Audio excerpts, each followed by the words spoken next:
It is freezing. Yeah. It's day 40 of the Outside Freak Challenge. Good morning. Well, there's a little bit of a dilemma. There will be snow for the next 3 days. In other words, there is no sun in the forecast. I'm hoping that nature will not abide by the forecast. Not because I don't like the snow. I love the snow and all this, but I have electronics that I need to charge. I have my electric motorcycle. I've got this phone, and also, I've got a. I think today is going to be harvest as much sun as I can. So whenever the sun pops out, I just gotta chase it with my solar panels. And yeah. I mean, it's not the end of the world. It would just be the end of me being able to video until the sun came out. So yeah, if there's no videos over the next few days, you'll know why. I'm pretty sure that's not going to happen, though. My goodness. What I should have is one of those dynamos. You know, you just crank it up and, oh yeah, that would be a pleasant thing to do. I haven't gotten to espresso yet, and these are my second pair of socks. You know what? I should tell you about these socks because I almost didn't buy these. And you know, I'm not trying to be an Amazon shill here. It just so happens. Hey, $20 is $20. That's a friend of mine says, right? So,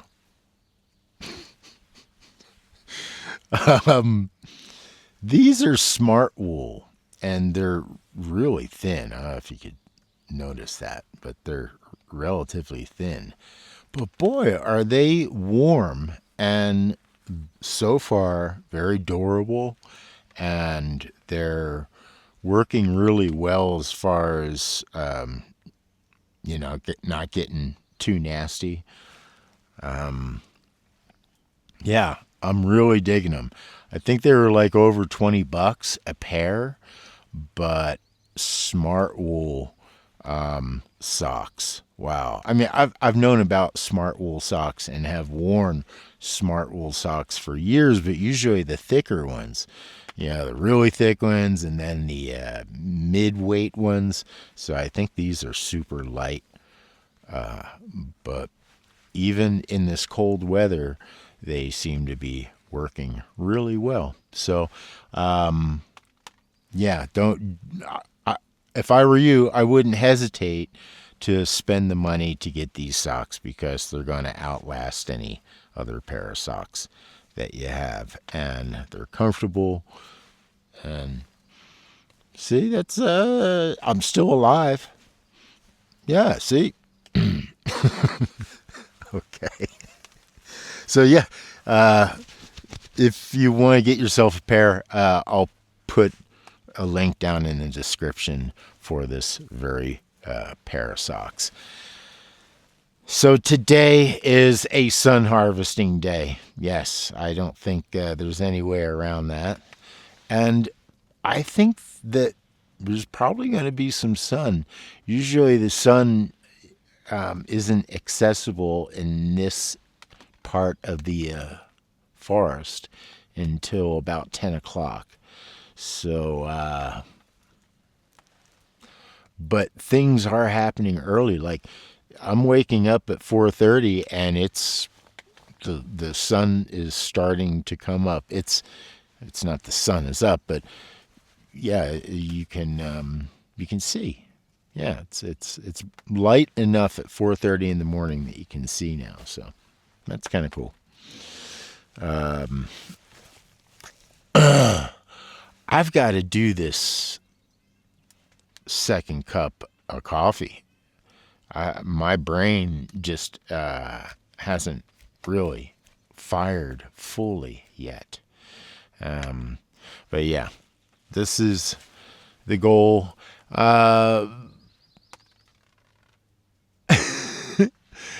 The one last thing about tarps. You know, I'm interested in getting like another. My old Sill poly nylon tarp has expired, so I'm interested in picking up another one because they're so much lighter than these heavy tarps. But I gotta say, the standard heavy duty tarps that you can pick up, anywhere, they sure are functional. I use my tarp as like an extended vestibule, and it works really great. I get the black and silver one, so when it's sunny out, I can use the silver side as sunshade, and it's nice and thick and provides a good shade. And then when I want to absorb some heat, I flip it around, or if I'm trying to be more stealth, I flip around to the black side, and boom. Yeah, it's and it also provides really strong wind resistance and stuff. So there's somebody down in the comments that were sort of giving a thumbs up to the wind resistance and all that. Message was a little bit cryptic, but I think I understand what you were saying. And yes, these thicker tarps definitely serve a purpose. And in fact, even if when I get the the Sill nylon, when I get the Sill nylon tarp, I am still going to be using the heavier tarps, or at least have them at hand in base camp. They're that useful. I have 1, 2, 3, 4, 5. I got like 5 or 6 tarps right now. They're all kind of getting old. I've got one new one, and I use every single one of those tarps. They come in. They're just so dang functional. Just willy-nilly needing to cover something up. Boom, there it is.